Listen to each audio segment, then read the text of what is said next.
Yeah, back to the Premier League. Back to the Premier League. Look, we all know that Manchester City have been having a poor run of results of late recently, and they've been out of character, right?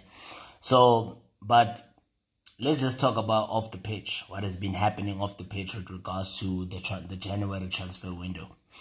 So, Manchester City, basically, they aren't ruling out, adding another midfielder in the summer, despite, completing a deadline day deal for FC Porto star Nico Gonzalez, right?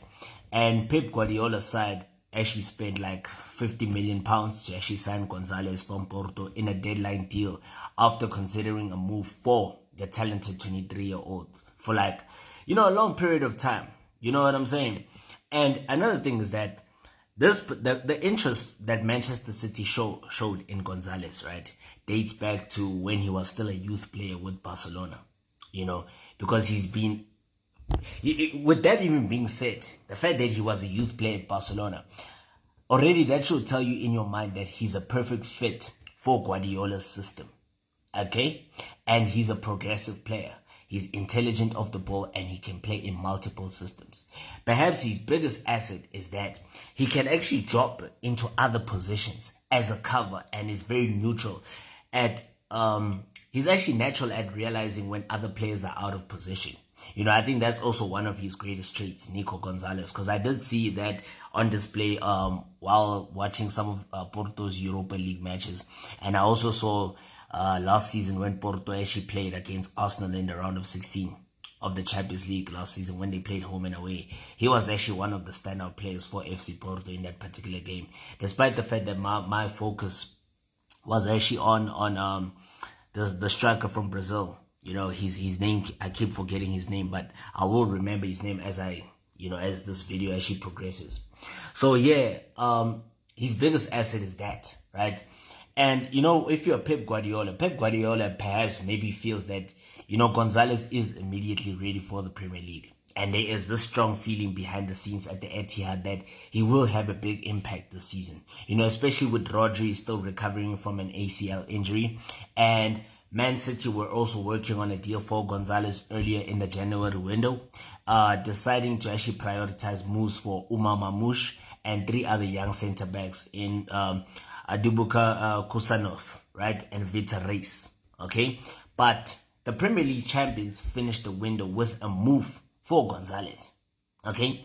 So taking their total winter spend to around 180 million pounds, by far the most of any club in the winter window. And as a matter of fact, I'm just wondering, those additions won't actually just stop there, because there's already been eyes on several midfield targets in the summer, okay? And Manchester City still remain. The question is, their interest still actually remains in Bruno Guimaraes.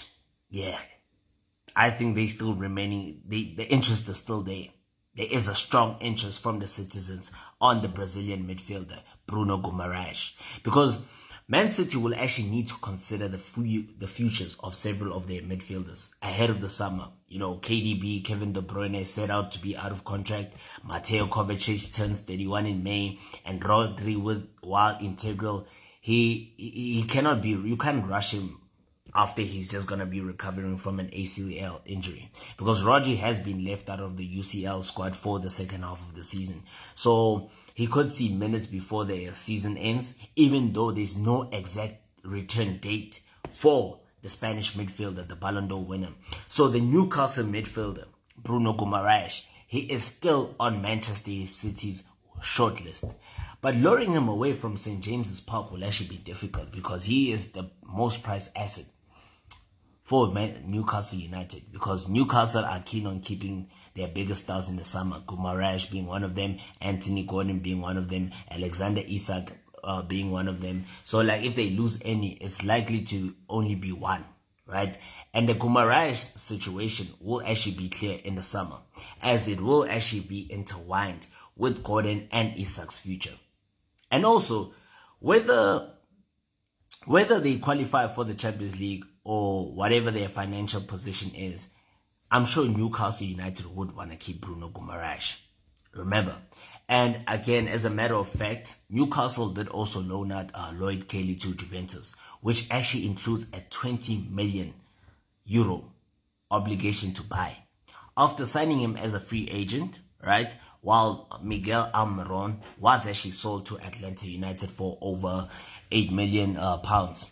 Plus Kieran Trippier is still drawing interest from Galatasaray before the Turkish transfer window closes on Tuesday. So Newcastle don't actually wish to sell Bruno Guimaraes. But you cannot rule out the summer departure. You cannot rule out the possibility of the fact that the Brazilian midfielder will be leaving St. James's Park and joining Manchester City. Because Manchester City have got the money to pay for him. If Newcastle say give us £100 million, of course Man City have got the money. They've got the financial muscle. They definitely will offer that. So I wouldn't rule out the possibility of Bruno Guimaraes actually leaving Newcastle United. And again, Manchester City also, they may be interested in another English youngster. Another player on Manchester City's radar is the Crystal Palace midfielder Adam Wharton, who's actually been very great this season. He has been excellent for the Eagles since he did join from Blackburn Rovers in the January window last year. Was last year? Yeah, it was last year.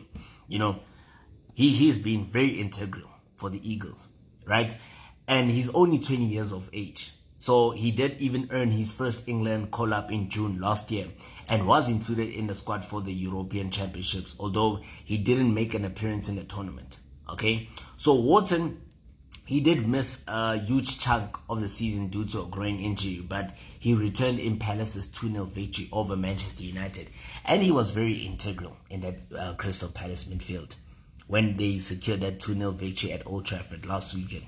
He was very integral. He had a wonderful game.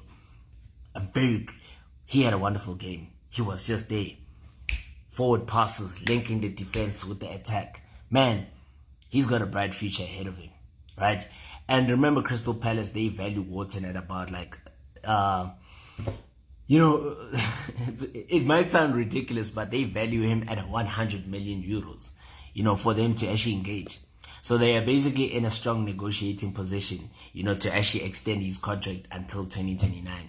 So we only wait and see if these particular transfers will materialize for the citizens.